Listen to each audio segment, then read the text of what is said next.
Sino ba gusto makarinig ng mensahe ni Mother Dragon? Ladies and gentlemen, let us welcome her with a round of applause, Maharlika! Oh my God. Hello! Magandang umaga po sa inyo lahat. Medyo kinakabahan ako ngayon. Dahil ang dami-dami nyo na naman.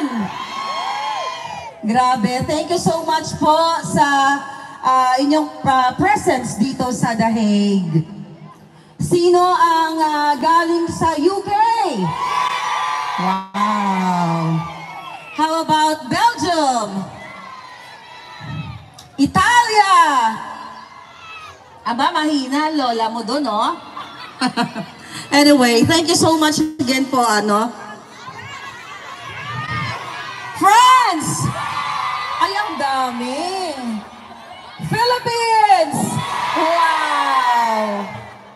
Alright, so muli maraming salamat sa lahat ng mga Pilipino na nagtsatsaga, talagang nagbiyahe, gumagastos, pinapawisan sa paglalakad para lang ipakita ang inyong pagmamahal, hindi lang para kay Pangulong Duterte, sa family niya, kundi sa mahal na inang bayang tinubuan. Ngayon po, syempre, ang pinaka-espesyal na kaarawan ng ating future President. Diba? I-claim na natin yan. President Inday Sara. Alright, happy birthday, VP Inday. At hope mag-enjoy ka today dahil ang ating mga kababayan ay talaga namang excited na makadaupang palad ang ating mahal na Inday Sara. So mga palangga, second time ko na dito sa The Hague at talagang na-amaze ako sa inyong pagmamahal at talagang pinapakita nyong genuine support para sa ating inang bayan. Kasi alam ko, katulad nyo, katulad naming lahat dito, ay nangangarap kayo na magkaroon ng totoong magandang pagbangon ng Pilipinas. Kaso lang, nabudol tayo.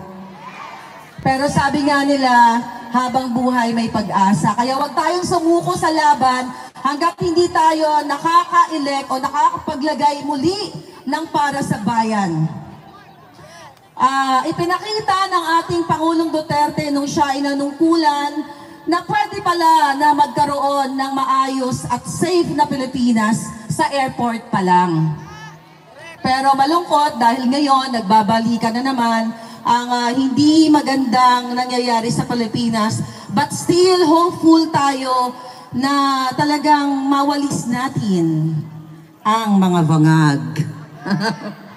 Anyway, thank you so much po at gusto ko lang sabihin sa inyo na buong mundo nagkakaroon ng malaking inspirasyon ang ipinapakita ninyong suporta, ang ipinapakita ninyong presensya dito. Kaya naman talagang na-inspire o nahahawa sa inyong pagmamahal na talagang walang kapalit na pagmamahal sa inang bayan. Dahil lahat tayo umaasa, pagdating ng panahon, pag tayo ay medyo ready na to retire, ay makapag-retire man lang tayo sa ating lupang tinubuan. Kaya hanggang ngayon ay patuloy tayong lumalaban para sa kabutihan ng Pilipinas. Lahat naman ito yung ating goal sa buhay ay magkaroon ng peaceful Philippines, peaceful living at syempre masaganang Pilipinas na lahat ng Pilipino ay makagkaroon ng maayos o maalwan na buhay sa araw-araw.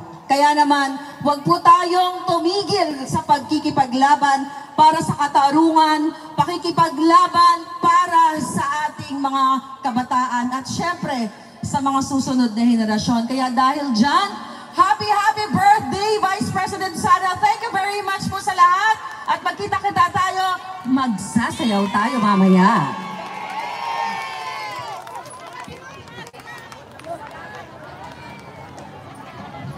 Maraming salamat po, Mother Dragon.